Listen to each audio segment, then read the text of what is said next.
Welcome to the SCI2500 Lab. Before we enter to the lab, we need to follow some safety protocol. What is the safety protocol? So first, this is the Kingsborough safety protocol. We all have to sign it up at the end here. But first we have to know what is written in here. Okay, so when we enter to the lab, make sure you are not late. Because if you are late, then you will miss the beginning of the lab, and you will be late for the experiment too, because we have like 2 hours to finish the lab.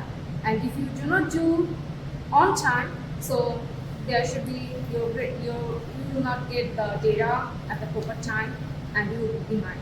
So we were not expecting more than 10 minutes too late to come to the lab.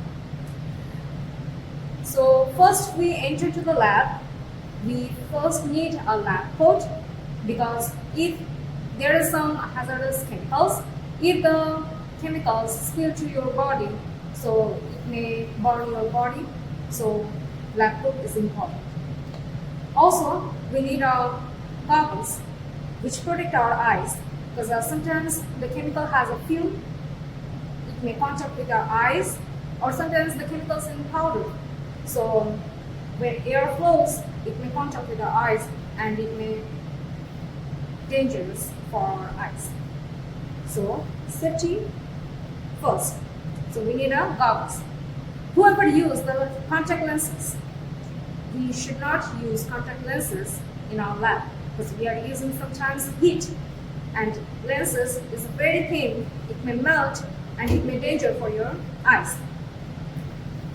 As we are handling our chemicals by hand, we need the gloves. So we are using the gloves.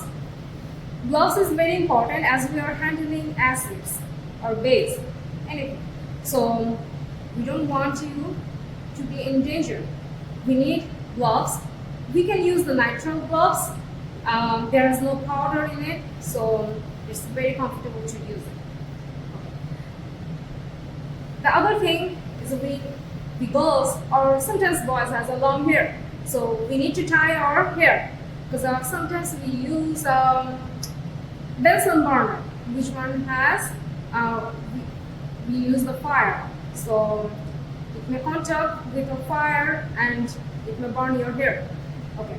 Or otherwise, sometimes chemicals may spill and your hair comes forward and it may contact with the chemicals. So tie your hair first. Shoes is very important. We need cover shoes. So no flip flop. If chemical spills, it may contact with your toes or legs. So you should be covered your toes. If you see any injuries, or if you break any glassware inside the lab, you have to have contact with the lab technician. Do not take anything, the responsibility to clean up or anything by yourself. So take your lab technician, inform them, or if you have any injuries, also tell them. Another thing is chemicals. Some of the chemicals we use the fume hood to leave there, because it may be toxic. So we don't want the fume go all over the laboratory. We have the safety side for the lab. So whatever you take the chemical, if you take from the fume hood, it should be inside in the fume hood. It should not be come out from the fume hood. Every chemical, we use the label. So whenever you take from the chemicals from the bottle, after you're taking it, you should close the tap of the bottle, because it may spill the whole thing and you may mess up the lab. Sometimes you take the excess chemicals. Remember, when you take the excess chemical, never try to put that on the main bottle, because who knows, the glassware may be contact with the other chemicals, and if it contact with the other chemicals, it may react over there, and you put it back to the main bottle. So our chemical will be not will be the same chemical as before. So it may react with something, and so if you have excess reactant or the waste product, it should be going to the waste bottle.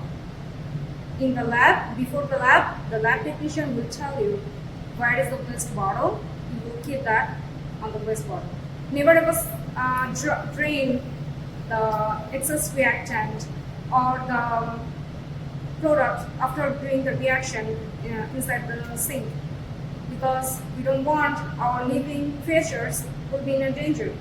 Sometimes some of the chemicals will be corrosion types, so it may leakage our pipes, or it may contact with our water outside the environment. So we don't want anything to be in danger. So everything should be in a proper tank. So water, just only water, you can drain it. Otherwise, all the chemical will be going to the waste bottle. Another important thing is no food and drink inside the laboratory, because you never know, your food or drink may contact with the chemicals and you may consume it, which is dangerous for your health.